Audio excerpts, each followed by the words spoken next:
Hi guys, Storm here with another video. So we're going to be reviewing Clif's Builder's Protein Cookies and Cream Bars and Builder's Protein Oreo Protein Bars. Now, as far as the taste goes, let me do one more bite. Both taste pretty similar.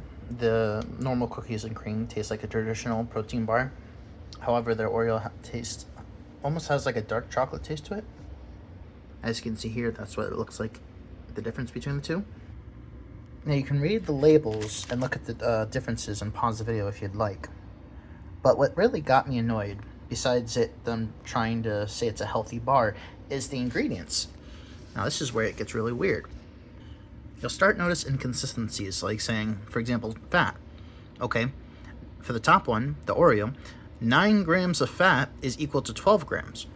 Okay, but then for the cookies and cream, it says 10 grams is equal to 12% of daily value.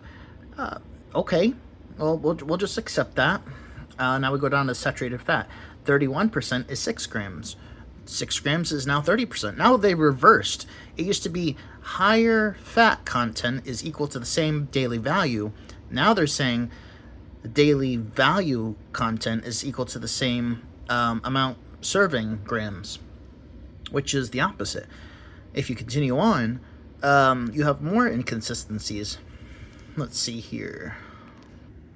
It doesn't tell you what the daily value for sugars is, which, because 17 grams of sugar can't be all that good for you.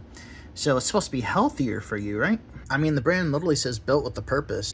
Low glycemic, in a sense, is low sugar content. 17 grams of sugar is not low. Maybe low for the average American, but not for losing weight or being healthy.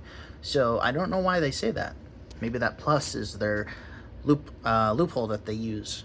Now for the Oreo, they say your sugars is 32%, and for the not Oreo, it says the sugars is not given a daily value percentage. For whatever reason, the calcium, which is 70, is 6%, and the calcium for this is 42, which is 4%. Well, hold on, if we take 4% and make it 8%, that would be 84 grams, right? So then how do we get that kind of dosage? Then we get into semantics with like iron being 20% for 4 grams versus 4.8, which is, I guess, within within the margin of error. That's fine, I suppose.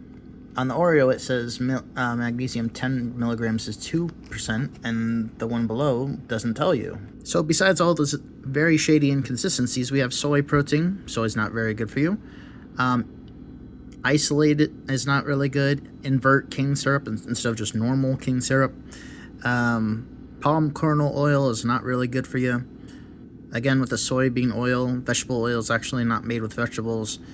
Palm kernels, again, not good. Soybeans, anything with soy, it's not good. It says lectin. I don't know if it's the same lectins that Dr. Gunji's talking about, but it says like soy lectin. So all in all, they put on all these labels like non-GMO, thinking like it's a healthy thing. Well, you can have one not healthy thing that's toxic for you, and they just replace it with something equally as toxic or worse for you. So that doesn't really help. It's kind of like replacing BPA with BPF and BPS. You're replacing one poison with another that's equal to, if not more so, since you're adding 2 additional I forget how you pronounce it, but the BPS and BPF. Overall, I'd say it's an okay tasting bar. I'd say it's a solid 6 compared to taste, and it's probably better than a lot of other junk like Nutri-Grain out there for you, but it's still not the best to be putting in your body. So just take it with a grain of salt, maybe try it, and then give it to a friend or try to return it.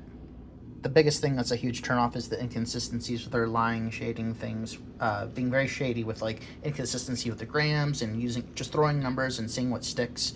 Obviously, the payoffs to the FDA are showing this, since they clearly don't care about the inconsistencies.